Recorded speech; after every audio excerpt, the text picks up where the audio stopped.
Vale. Bueno, pues buenos días a todas. Empezamos este año estos ciclos de webinars del grupo de especializado de mujeres en física, como el año pasado para celebrar el 11 de febrero, el Día Internacional de la Mujer y la Niña en la Ciencia. Bueno, supongo que estaréis todas participando en un montón de actividades que se hacen, muchísimas, eso está chulísimo. Y nosotras empezamos a tope, ¿no? con esta primer webinar, y contamos hoy con Cecilia Castaño. Es una de nuestras referentes, nuestras expertas en género y ciencia en este país. Es verdad que no habríamos llegado si no es por estas mujeres que tienen esa experiencia y han trabajado tanto y están trabajando, y prueba de eso es su sobresaliente y su admirable trayectoria, que os voy a intentar resumir un poco. Pues Cecilia Castaño es catedrática de Economía Aplicada de la Universidad Complutense de Madrid. Ha sido Visiting Research Fellow en el MIT, en la Universidad de Harvard, en la Universidad de California, Berkeley. También es profesora de Economía Mundial y Economía Española en la Facultad de Ciencias Políticas y Sociología de la Universidad Complutense de Madrid. Profesora de Género y Empleo en el Máster sobre Estudios de Género, Políticas Públicas e Intervención Social de la Universidad Complutense. Ha dirigido proyectos de investigación, además de la Universidad Complutense, en universidades, en la Universidad de Alcalá de Henares, Universidad de Sevilla, Universidad Autónoma de Madrid, Universitat Oberta de Cataluña. Es experta en género en los ámbitos de la ciencia y la ingeniería y la tecnología, lo que son las TICs y las STEM. Ha centrado su investigación en el estudio del impacto de la innovación tecnológica y particularmente las tecnologías de la información y la comunicación sobre el empleo y el trabajo. Ha realizado proyectos para la Comisión Europea, el Plan Nacional de I+D+I, el Ministerio de Industria, el Ministerio de Empleo, el Instituto de las Mujeres, la Junta de Andalucía y la Generalitat de Cataluña. También es creadora y directora del programa de investigación Género y TIC, que es GENTIC, del Internet Interdisciplinary Institute de la Universitat Oberta de Cataluña, que si no lo conocéis os invito, es una web increíble. Ha participado igualmente en proyectos europeos de investigación, entre otros sobre políticas de acceso y promoción del talento, dinámicas de trabajo virtual, género y TIC. Es miembro del Consejo Editorial de la colección Feminismos de la editorial Cátedra, miembro también del grupo de expertos y expertas en igualdad de género en la sociedad digital del Observatorio Nacional de Telecomunicaciones y Sociedad de la Información, y es miembro de la comisión que elaboró el Plan Estratégico de Igualdad de Gobierno de España en el año 2007. Bueno, tiene una cantidad de artículos publicados y también de libros. Destaco simplemente el papel de las mujeres en la revolución digital, que se ha publicado recientemente en el 2020, la editorial Santillana. También Género, Ciencia y Tecnologías de la Información, y otro libro que se llama La Segunda Brecha Digital. Bueno, que os digo que entre muchísimas contribuciones de Cecilia. Bueno, Cecilia, es un verdadero placer que inaugures este ciclo del webinar del grupo de especializado de mujeres en física, y nada, tienes la palabra. Muchísimas gracias. Muchísimas gracias, Paz, y muchísimas gracias al grupo especializado de mujeres en física de la Universidad de Valencia por invitarme a participar hoy. De verdad que es un honor para mí, me hace muchísima ilusión, y voy a tratar de aportar algunos análisis que a mí me han resultado muy reveladores a lo largo de mi trayectoria. Cuando Paz me llamó, me escribió, me pedía que hablásemos que os hablase sobre el estudio sobre la situación de las jóvenes investigadoras en España, que hicimos con Laura Martínez Álvaro y con Uxía Reboiro para el Ministerio de Ciencia e Innovación, en el que analizábamos lo que era la situación de las jóvenes investigadoras y veíamos, estos son algunos datos de la infografía que presentamos, veíamos que en general entre las investigadoras, tanto de la universidad como de los centros del CSIC, etcétera, hay una importante vocación Es decir, se dedican a la ciencia porque tienen una vocación muy clara, quieren contribuir al conocimiento y además digamos que han visto ejemplos durante su etapa educativa que las han motivado. Sin embargo, ¿cómo se ven en los próximos años? En los próximos años solo un 34% se ven avanzando, mujeres, los hombres más, 30% se ven dejando la ciencia y 35% se ven en la misma posición. El problema fundamental es que la mayor parte de las investigadoras ve que es muy difícil alcanzar una cátedra y un porcentaje importante se plantean dejar la carrera científica en los próximos 2 años y el 44% no se plantea la maternidad a medio plazo, ¿eh? No ya a corto, sino a medio plazo, por la dificultad para conciliar, por la inestabilidad laboral y porque saben que la maternidad sería un parón en su carrera. Bien, ¿qué? Bien, entonces, estos son los principales datos. Antes de seguir, yo quería deciros que cuando me pidió esta presentación Paz, yo le dije que no bastaba con ver la situación actual, sino que teníamos que intentar ver cuáles son las causas y cuáles son las tendencias que están detrás de esta situación con la que se encuentran hoy las jóvenes investigadoras. Entonces, en mi charla hoy voy a hablar de algunas tendencias generales.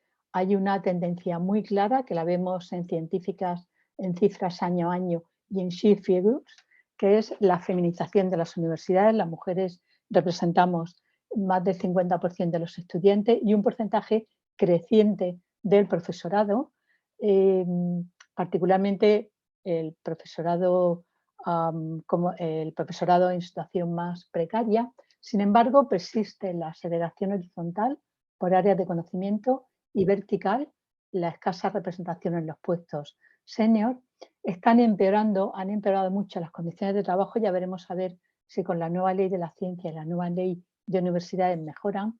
Y sin embargo, vemos que hay una feminización importante de los puestos de gobierno, vicerrectorados, no rectorados, decanatos tampoco mucho y vicedecanatos muchísimo. Pero en torno a esto, y esto es lo que yo quería insistir porque es lo que me motivó a mí a hacer esta investigación, lo que yo observé y lo que se observa y por donde me puse a investigar es una enorme insatisfacción de las mujeres con el trabajo académico y con el trabajo de investigación. No tanto porque no les gusta investigar, vemos que hay una vocación muy clara, sino porque las condiciones son tremendas. Bueno, aquí tenéis los datos de la distribución de mujeres en el personal investigador en universidades y OPIs y ya veis que en contratado doctor aún hay una cierta equiparación, pero a partir de ahí pues hay mucho mayor peso de los hombres en titulares y en cátedras. Aquí tenemos la proporción de mujeres en los órganos unipersonales de gobierno en 2018 y 2020, estos datos los habréis visto, mujeres en cifras o la igualdad en cifras del que publica el Ministerio. Bien, entonces, mi reflexión es sobre qué significado está teniendo la feminización de los órganos de gobierno de las universidades. Porque ahí vemos que hay una tensión muy fuerte entre lo que puede ser el progreso de las mujeres, el alcanzar puestos de responsabilidad y al mismo tiempo enormes resistencias al avance de las mujeres.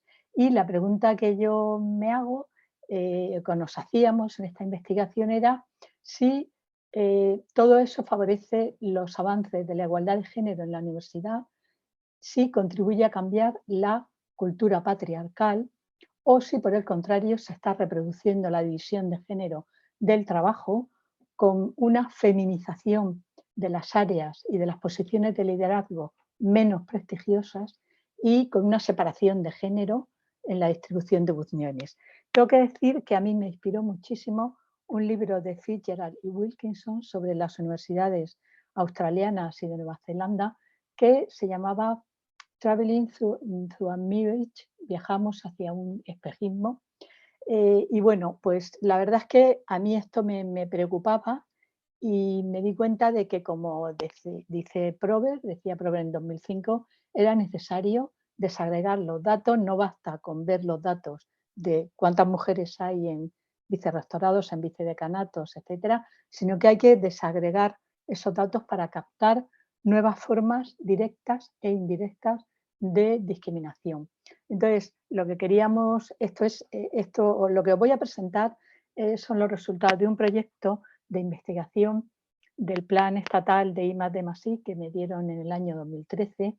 Tengo que decir que me dieron 1.800 euros para 3 años y luego lo alargué un año más. Estuve a punto de rechazarlo porque me pareció un poco un insulto ese montante tan pequeño, pero al final se habían dado solamente 2 o 3 proyectos relacionados con el género y sentí la responsabilidad de tirar para adelante. Entonces, en este proyecto, que lo que hacemos es mostrar con datos la división de género en tareas y en funciones en las universidades públicas españolas que ofrecen estudios de grado y de posgrado, porque las universidades privadas funcionan con otra lógica, y tratamos de hacer una aproximación metodológica innovadora. Bien, ¿cuál era nuestro fundamento teórico? Pues ahí hay toda una literatura muy interesante que a las que os interese, valga la redundancia, este tema, os animo a profundizar en ella. Hay una literatura muy interesante de carácter feminista. Para mí siempre ha sido una inspiración Judy Wangman, que tiene un libro del año 1998 que se llama Managing Like a Man, dirigir como un hombre, y ella allí defiende que el acceso de las mujeres a los puestos de dirección, por supuesto, es un símbolo y una medida del cambio en las organizaciones, pero puede ocurrir que siempre hay un riesgo de que las mujeres estemos subordinadas en el seno de estructuras que formalmente están defendiendo la igualdad. Entonces, bueno, para abordar esto, nosotros lo que hicimos fue desagregar datos y clasificar los vicerrectorados de las 50 universidades públicas españolas por funciones y elaborar unas tipologías que nos permitieran evaluar la feminización de la gestión y el liderazgo en la educación superior en España. ¿En qué contexto ocurre todo esto? Y esto me parece una parte importantísima de esta presentación, de esta charla que estoy dando hoy. Todo esto ocurre en un contexto de reestructuración de las universidades, sobre el cual hay abundante literatura e investigación feminista crítica. Una reestructuración de las universidades que se inició en los años 80 en el ámbito anglosajón con una orientación claramente neoliberal. Es la universidad neoliberal. ¿Qué implica esto? Esto implica, en primer lugar, la internacionalización de las universidades, que está muy bien, ¿no? La modernización, que también está muy bien, y la globalización de la educación superior. Es decir, ya estamos en un mercado global de educación superior. Y fijaos las dos palabras que utilizo, mercado y global. Y la problemática aquí no es tanto global, sino mercado. El segundo elemento importante es que todo esto se hace bajo la cobertura del New Public Management, lo que se llama la nueva gestión pública, que son el aplicar al sector público los criterios de mercado en su funcionamiento, partiendo de la idea de que el sector público es ineficiente, es burocrático, entonces hay que aplicarle criterios de la empresa privada. Todo esto lleva a una mercantilización de la educación superior. Las universidades se convierten poco menos que en unidades de negocio, y lo que ocurre es que en ese contexto la lógica del mercado se superpone a la lógica académica. Hay autoras como Max Ferré y von Sippel que hablan de capitalismo académico, como que se ha establecido un modelo corporativo, un modelo como el de las grandes corporaciones, y un gobierno de los managers en las universidades. ¿Qué significa esto? Pues significa que las universidades desarrollan estrategias de negocio para la transformación estructural, es decir, hay que cambiar la universidad y convertirla en una unidad de negocio. Y entonces el mercado, la competencia, la responsabilidad, que ya sabéis que en inglés significa accountability, pero como veremos luego muchas veces, más que accountability, lo que significa es accountancy, contabilidad, mercado, competencia, accountability, eficiencia, como los nuevos principios de gobierno de la universidad, pero no solamente principios de gobierno, también tienen que ser los principios que inspiren las conductas individuales. Todo esto, ¿cómo se introdujo en España? Pues en España y en otras universidades, en otros ámbitos europeos, la implantación del Plan Bolonia, que no es la mercantilización de la universidad, pero digamos que la mercantilización de la universidad se introdujo acompañando al Plan Bolonia, que como sabéis lo que pretendía era la equiparación de las universidades y de los títulos educativos, pero que a partir de ahí se inició una competitividad entre las universidades a nivel europeo. Los criterios cambian, se trataba de diversificar la oferta de estudios y orientarla a las necesidades del cliente, el estudiante como cliente, establecer sistemas de control de calidad y de accountability, ya sabéis pues cuántas horas de tutoría, cuántos máster, etcétera, etcétera, y el establecimiento de sistemas de indicadores de la docencia y de la investigación, que en principio no está mal establecer sistemas de indicadores de la docencia y la investigación. El problema es qué tipo de indicadores se establecen y quién los establece, si son las propias universidades o son empresas privadas, etcétera, etcétera. Bueno, todo lo que ya sabemos. En España, la Bolonia se aplicó en 1999 y la Ley de Universidades de 2001 pues incorporaba todo esto con todas las propuestas de la estrategia de Lisboa, de Horizonte 2020. A partir de ahí se instaura poco a poco, porque tampoco se pudo hacer rápido, en las universidades una cultura de control empresarial en la que adquieren muchísima importancia los rankings. Si no estás en un ranking o en 8 rankings, no valen nada, y si no estás entre los primeros 100 o entre los primeros 500 o entre los primeros 20, pues tampoco valen nada. Todos los resultados de docencia e de investigación tienen que ser cuantificables y se establecen sistemas formalizados de control. Lo importante es cuántos estudiantes has conseguido, cuántos fondos has sostenido, cuántos empleos han conseguido esos estudiantes, todo ello acompañando, lógicamente, porque es una estrategia empresarial de reducción de costes, que es lo que ha implicado la generalización del profesorado inestable, del profesorado precario. En este contexto, lo que ocurre es que la lógica de las disciplinas, que es la excelencia respecto a las reglas científicas, pierde peso, inevitablemente, aunque aparentemente lo tenga, porque estamos todo el día con los artículos JCR, pero en cambio lo que gana es la lógica del mercado. Lo importante son los resultados cuantitativos y la eficiencia medida en términos cuantitativos. Y, muy importante, en las universidades cada vez es más importante el protagonismo de los gestores, gestores no necesariamente académicos, pero ojo, protagonismo de los gestores sin que pierdan poder los gatekeepers, los guardianes de las esencias, que le llamo yo, los guardianes de la puerta, ¿no? Bien, cambios importantes de lo que era la autonomía universitaria, que era crear conocimiento y difundirlo en condiciones de libertad, pasamos a que el conocimiento tiene que ser conocimiento aplicado, orientado a la competitividad del tejido empresarial, es decir, la función de la universidad es contribuir a la competitividad del tejido empresarial. La enseñanza se entiende como aprendizaje instrumental y profesionalizante para la empleabilidad de los estudiantes, y la universidad en el fondo se convierte en un centro comercial, ¿no? O sea, lo importante no es el conocimiento o la creatividad, sino el valor de mercado de los cursos. ¿Por qué? Porque en el fondo nos estamos dirigiendo a un estudiante que ya no es estudiante, sino que es un cliente que nos está exigiendo además como tal cliente, y eso todas las que enseñamos o hemos enseñado en la universidad lo sabemos. Entonces, de la autonomía universitaria pasamos al seguimiento por resultados cuantitativos, ranking, cuántos fondos y a la competencia entre universidades, entre profesores y entre investigadores, pero que no es competencia académica, sino que es competencia por los fondos, por los puestos, etcétera, etcétera. Bien,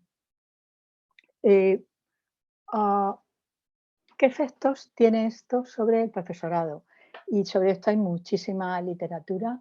En primer lugar, un aumento de la intensidad del trabajo, que aquí en España lo hemos apreciado claramente, aumento del número de horas de clase, aumento del número de horas de tutoría, evaluación continua. Yo no sé, las que dirigís un máster o un programa de doctorado todos los años, hay que hacer unas autoevaluaciones, 3 diferentes, una para la universidad, otra para la comunidad autónoma, otra para el ministerio.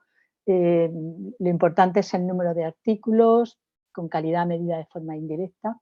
Claro, todo esto conduce a un estrés enorme de la vida académica. ¿Por qué? Porque nuestro entorno de trabajo se ha saturado cada vez más, hay que trabajar más de 50 horas a la semana y se convierte en un entorno un poco tóxico, y hay artículos en este sentido muy interesantes. La actividad académica cada vez es más competitiva y estamos en un modelo de dedicación masculina de 24 horas. Ahora tenemos los sesenios de investigación, tenemos los sesenios de transferencia, porque las escuelas técnicas, como publican pocos artículos científicos, necesitan valorar su mérito, y ahora van a poner también sesenios de docencia.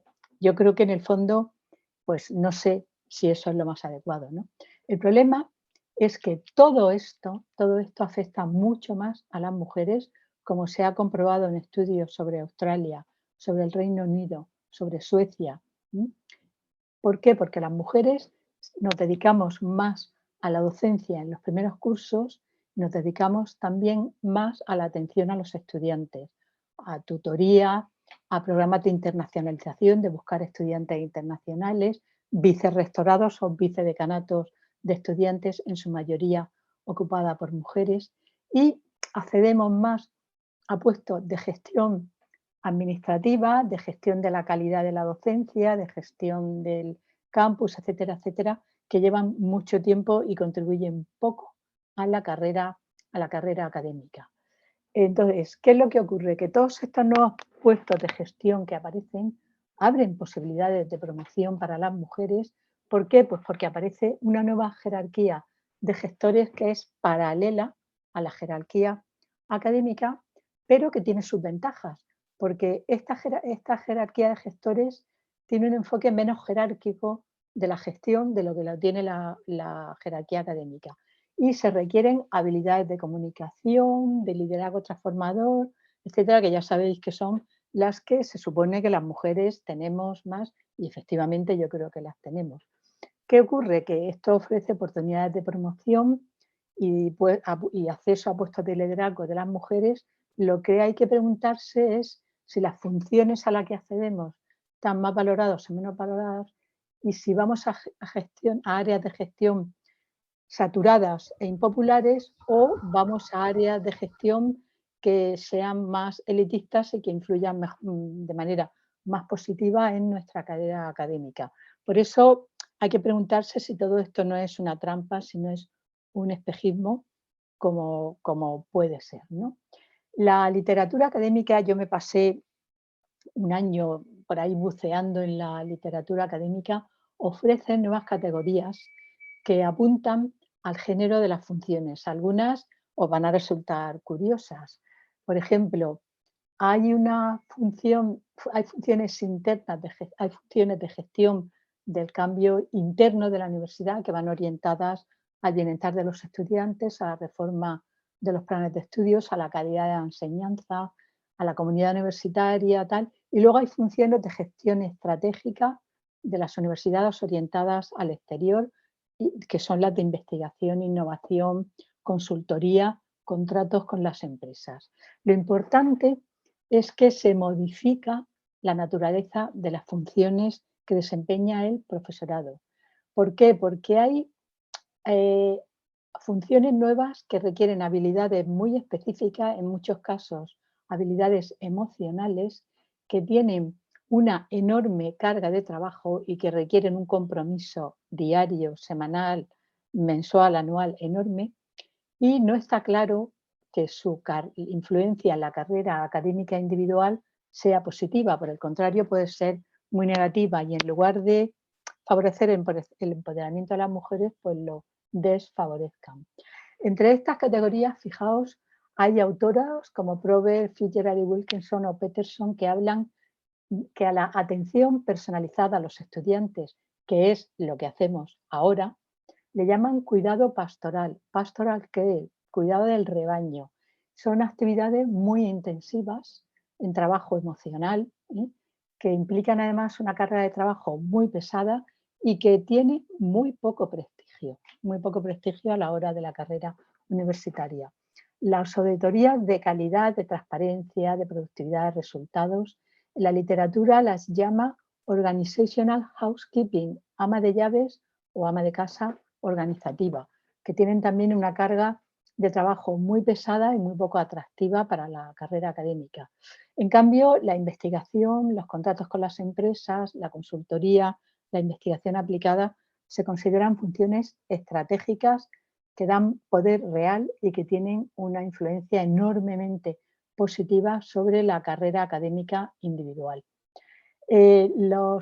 Las tareas de igualdad, el trabajo por la igualdad, las comisiones de igualdad, las responsables, que nunca se le llama vicedecana de igualdad o vicerrectora de igualdad, suelen ser coordinadora de igualdad o bueno, esto se le llama en la literatura también institutional housekeeping, ama de casa institucional, equiparándolo al trabajo invisible de apoyo que asumimos las mujeres, lo mismo que asumimos el trabajo doméstico no remunerado. Fijaos, el trabajo de las unidades de igualdad, las que habéis pertenecido a ellas o habéis colaborado como yo con ellas, tiene unas tareas enormes porque hay que, o sea, una responsable de igualdad con una administrativa a medio tiempo y una becaria, pues tiene que hacer recopilación de datos, preparación de informes, participar en comités, evaluar el cumplimiento de los objetivos de igualdad.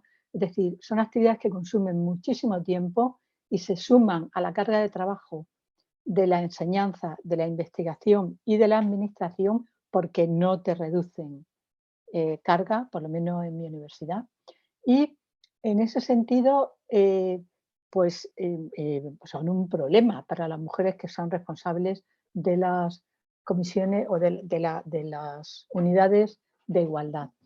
Y luego hay otra parte también del academic housekeeping, digamos, ama de casa académica, que es todo lo que tiene que ver con la responsabilidad social corporativa, todo lo que tiene que ver con devolver a la comunidad y a los stakeholders lo que nos han dado, las relaciones externas e internacionales, reclutar estudiantes internacionales, que es un trabajazo que requiere habilidades de relación, pero que da muy poco poder interno y es muy poco atractivo para la carrera académica.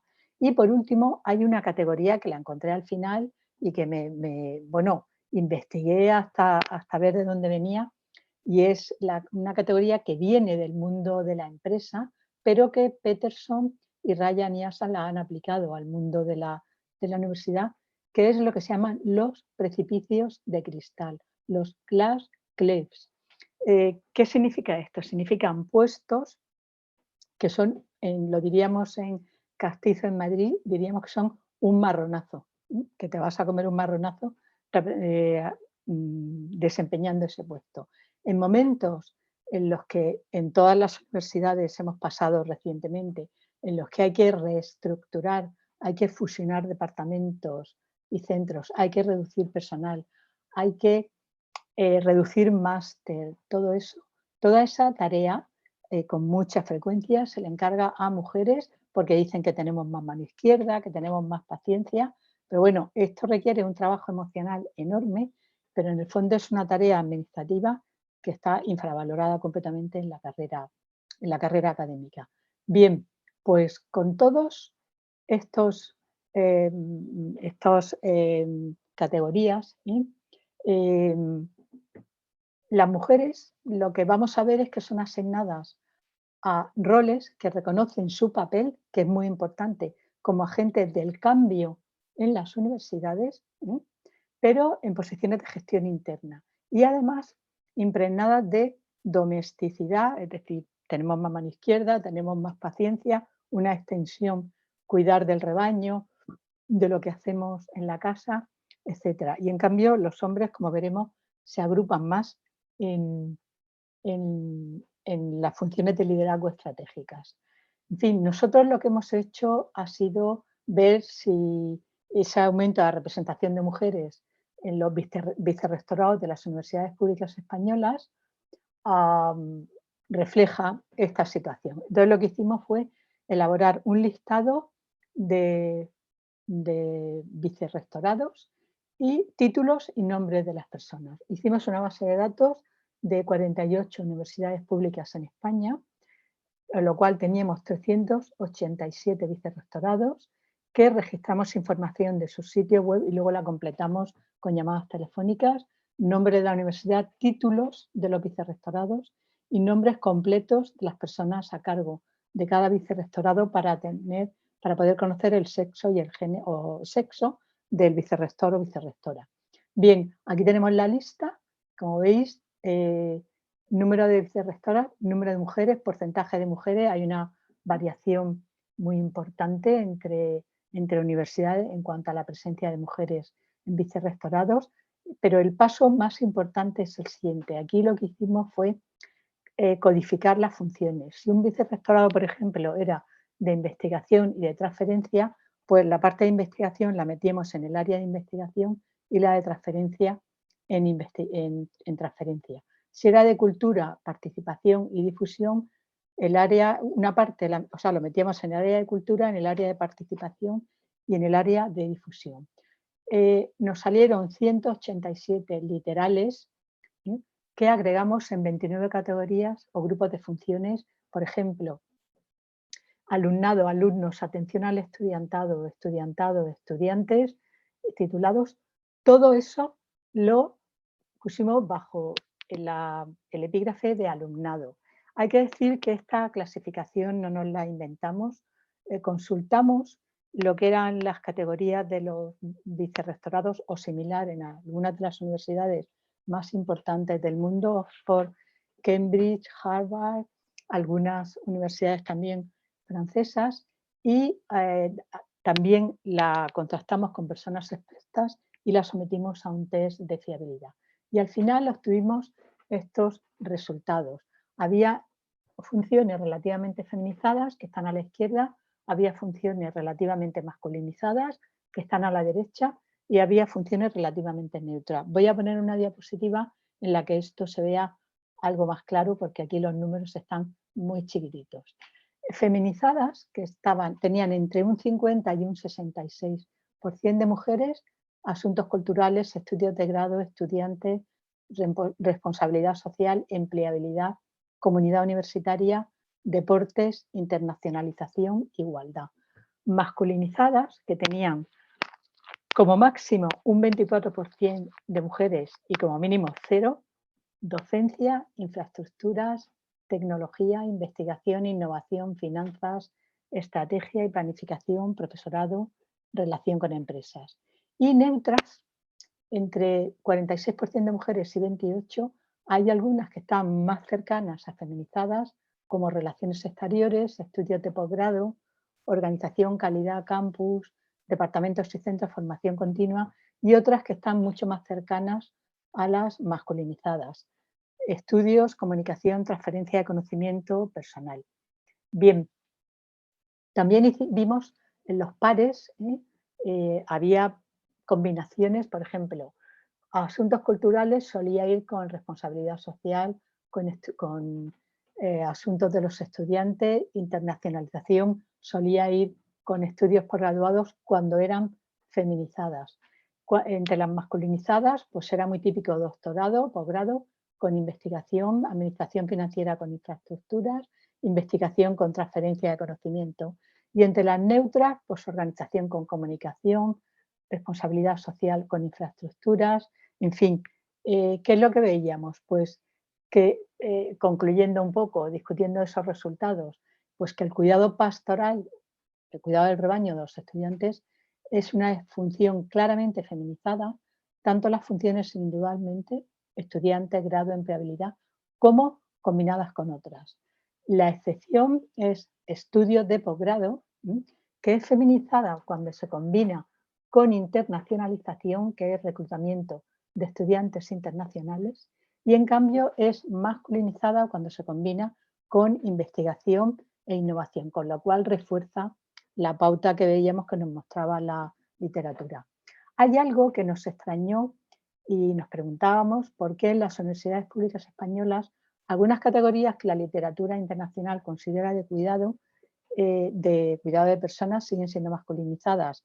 Una de ellas era gestión académica y otra profesorado y personal. Y bueno, ahí la interpretación que hacíamos es que todavía la gestión académica, que es cuántos grupos te doy, cuánto tal, y luego profesorado y personal, que es cuántos profesores tienes, pues dan mucho poder y todavía siguen siendo masculinizadas. Todo lo que es gestión de ama de casa o de ama de llaves organizativa, departamentos, centros, organización, infraestructuras, está feminizada cuando se relaciona con funciones organizativas internas o con funciones emocionales y en cambio masculinizada cuando se relaciona con funciones estratégicas como tecnología, como administración financiera. Eh, Toda la cultura, la comunidad, los deportes, todo eso que requiere habilidades con las personas y trabajo emocional, pero da poco poder estratégico, ¿eh? Está bastante feminizado. Igualdad, hay una universidad que tenía un responsable de igualdad, que además yo lo conozco, y bueno, alguna no, dos que tenían responsables masculinos de igualdad y funcionaban muy bien, por cierto. Y las relaciones con otras instituciones están masculinizadas cuando son relaciones con empresas y feminizadas cuando implican a los estudiantes, es decir, cuando están relacionadas con programas de internacionalización de la universidad. Bueno, ¿está el futuro de las universidades en manos de los hombres? Pues yo diría que sí, porque el gobierno, la industria y la sociedad demandan a las universidades innovación y todo lo que es investigación, innovación, tecnología, transferencia, que son funciones estratégicas, están masculinizadas. Y bueno, pues, ¿cuál es mi conclusión final? Que la reestructuración bajo los principios de mercado no contribuye a una distribución más igualitaria del poder en términos de género, porque las mujeres están ocupando funciones de gestión interna que tienen una enorme carga de trabajo y menos proyección académica, y en cambio los hombres se centran más en la gestión estratégica, en la investigación, en las finanzas, etcétera. Es decir, no se cuestionan las relaciones patriarcales y la división tradicional del trabajo no se erosiona, sino que se refuerza. Bueno, todo esto hay que cambiarlo.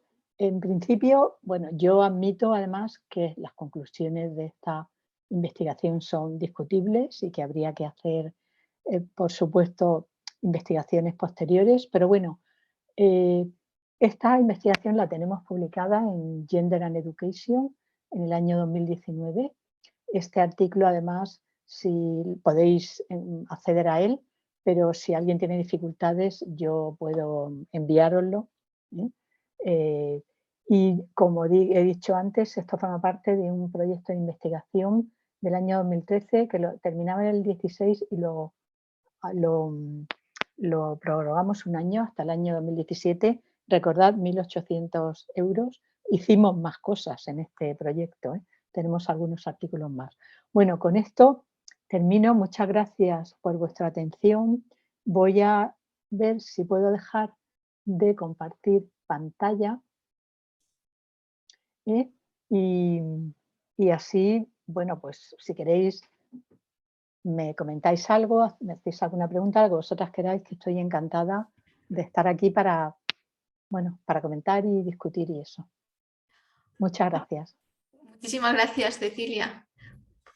Bueno, son unos datos demoledores. Pues yo creo que todas las que estamos en la universidad, porque también en el CSIC ahí es también será lo mismo, pero sí sufrimos y vivimos esta división del trabajo. Y está muy bien poner las cuentas y hacer este estudio. Además, dificilísimo porque cada universidad entiendo que tiene unos nombres diferentes y para aunarlo todos os habrá costado, o sea que fenomenal este trabajo. Tenemos ahora la oportunidad de preguntar cualquier cuestión que queráis. Igual he silenciado el micrófono de algunas porque os habéis conectado más tarde y no sé si tengo que desactivarlo yo, pero si podéis hablar mejor y si no, pues lo escribís en el chat y yo se lo traslado a Cecilia. ¿Tenéis alguna pregunta? ¿Alguna cuestión? Bueno, agradecimientos, agradecimientos, Encina, por la presentación. Sí, bueno, EAB es que como no sabemos no sé qué quiere decir. Hay un EAB que dice que un placer aprender contigo, Cecilia. Uy, por favor, un placer estar aquí con vosotras. Sí. Mucho más. ¿Alguien se anima? No os animáis a preguntar cualquier cosa, aunque parezca trivial, todas las preguntas son importantes siempre. Ah, en Paraguay, sí, en Parmo. Muy bien, gracias por estar aquí. ¿No os animáis? Bueno, voy a preguntar yo y así vamos abriendo un poco el... Yo es que también lo viví también como estuve 3 años como vicedecana de estudios y claro, me tocó pues eso, los estudios, ¿no? Que es lo que dices tú, ay, la única mujer, que tienes más mano izquierda para... Y claro, era una carga increíble. Y luego las decisiones sí que te das cuenta que al final tienes que estar todo el rato porque cuando hay decisiones importantes es que como que, oye, que tienes que estar al loro, oye, llamadme porque yo también quiero decidir sobre eso. Entonces, claro, es una cosa que tenemos que luchar, pero hay que estar, no conformarnos, ¿no? En ese cuidado que nos tienen asignadas de decir, ya te encargas de eso. No, porque eres como estás en la cabeza también.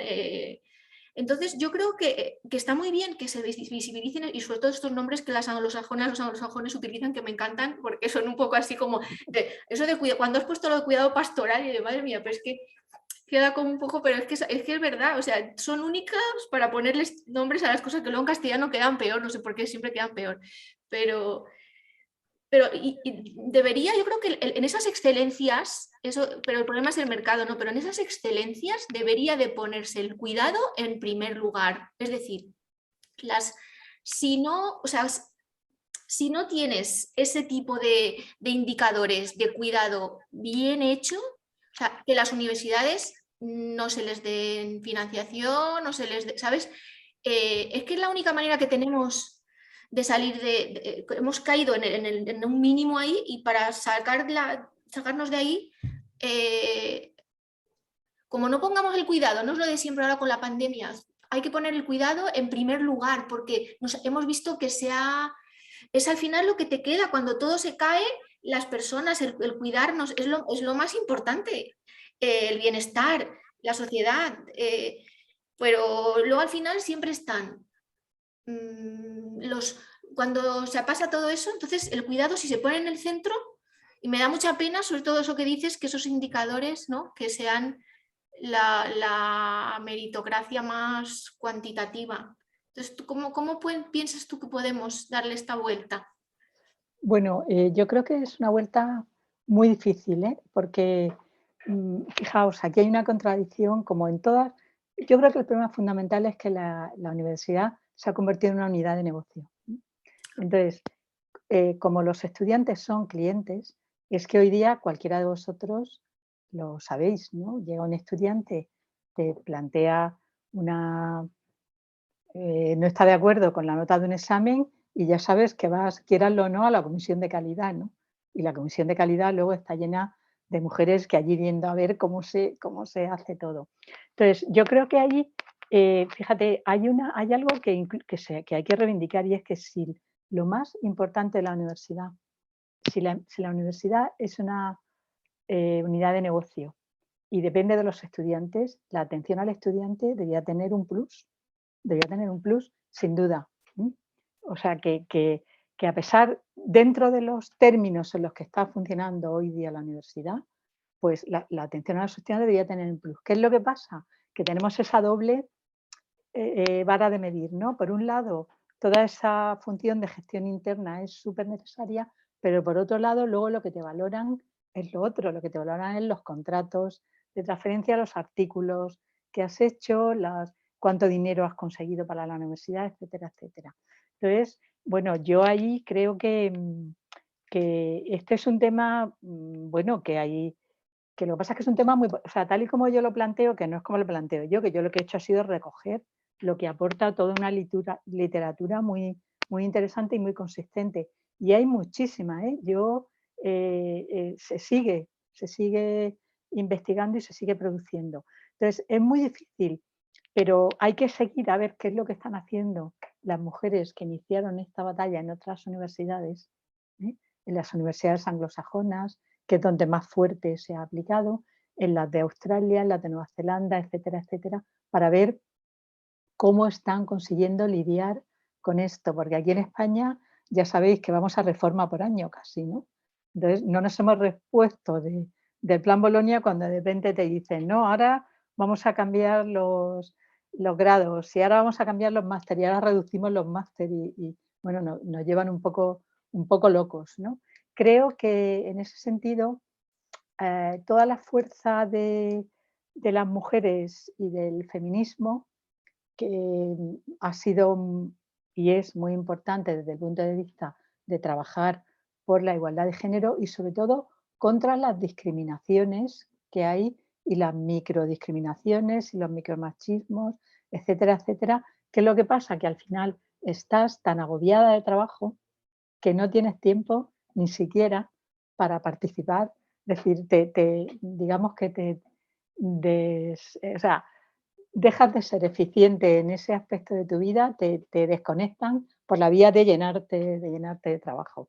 Y las comisiones y las responsables de igualdad saben la tarea enorme que tienen, que es ímproba, que no pueden hacerle frente solas, y eso pues en parte, yo creo, en otro artículo que hice sobre las unidades de igualdad, yo creo que esa es una estrategia para, digamos, desactivar, desactivar a las unidades de igualdad, cargarlas de trabajo. Es decir, como son mujeres, como están defendiendo los derechos de las mujeres, pues que demuestren que hacen más datos, que no sé qué. Ahora no me gusta, hay universidades que de repente los informes que se presentan dicen, no, no, no me gusta, se lo vamos a encargar a una consultora, pero ¿qué dices? O sea, como si no fuéramos científicas. Es decir, que, en fin, bueno, creo que, pero yo hoy lo que quería era eso, era cuando nos preguntamos por qué la carrera académica y científica es tan precaria y cuando nos preguntamos por qué las mujeres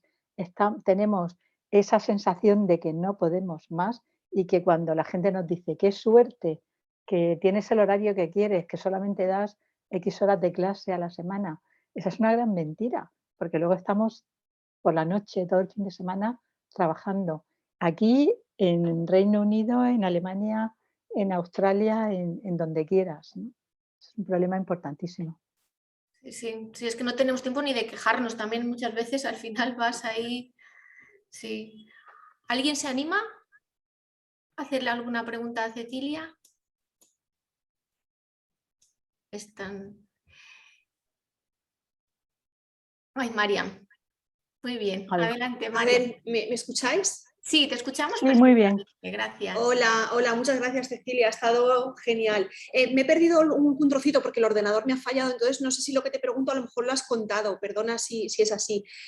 Me gustaría saber, ¿tenéis algún contacto o algún feedback con la administración, con la unidad de mujer y ciencia, que vayan a intentar poner esto un poco en práctica, intentar sacar alguna conclusión y poner en práctica esto para de cara a mejorar la igualdad de las mujeres? Bueno, Sí, yo he participado en comisiones tanto del Ministerio de Universidades como en el Ministerio de Ciencia.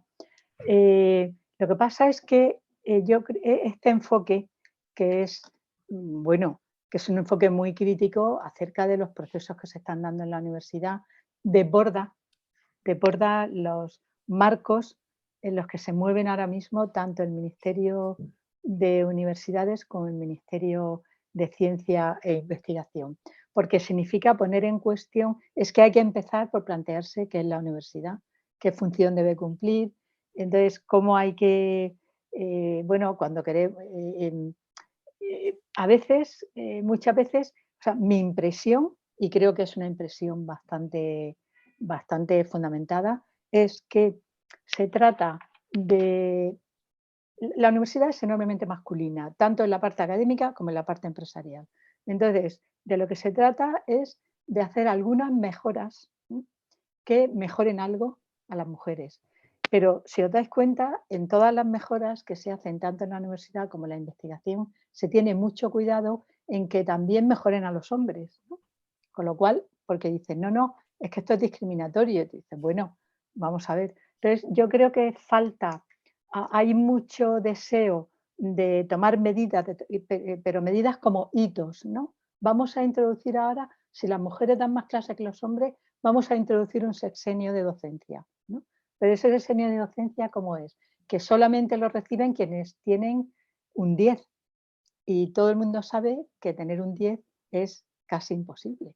Entonces, o haces indicadores e incentivos de otro tipo, o mientras sigamos con esos indicadores cuantitativos y basados en encuestas que muchas veces pues son bastante criticables, ¿no? Pues no vamos a ninguna parte. Entonces, yo entiendo que este planteamiento es importante, mientras no tengamos más conciencia las mujeres y los hombres, porque esto también está afectando a los hombres, de en qué tipo de universidad como institución estamos, pues va a ser muy difícil que podamos articular reivindicaciones en este sentido, ¿no? En Vale. este sentido. Ujú. Muchas gracias, María. Gracias.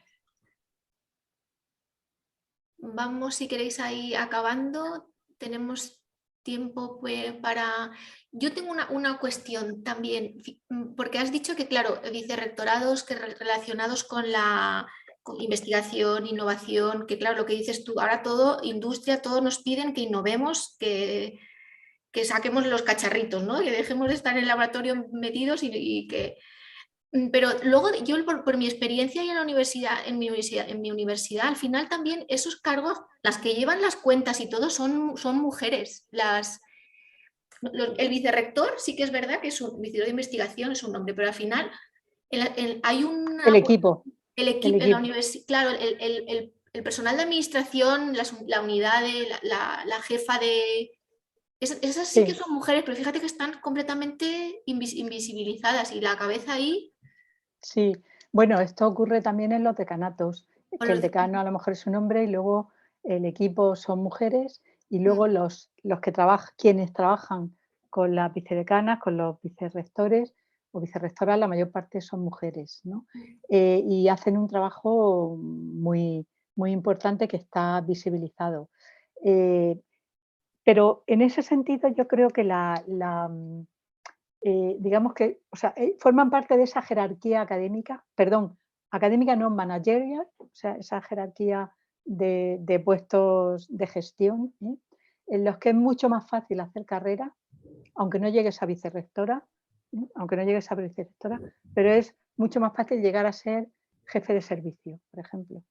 Entonces, esto da carrera para muchas mujeres y de hecho hay cada vez más mujeres académicas aquí en España que se pasan a la carrera administrativa porque dicen Ah, no claro, puedo más con la tensión de los artículos, de las clases, tal, me paso a la carrera académica y a lo mejor, perdón, a la carrera de gestión y a lo mejor se dedican y además lo hacen muy bien a formación continua, a, bueno, a todas estas tareas que, como decía, requieren muchísimas habilidades de relación, porque te tienes que relacionar bueno, tienes que conseguir estudiantes, tienes que conseguir instituciones y empresas que apoyen ese tipo de formación, ¿no? Entonces, es muy... es una carrera, pero no tiene nada que ver con el mundo académico, tiene que ver con la gestión de la universidad, ¿no? Sí, sí.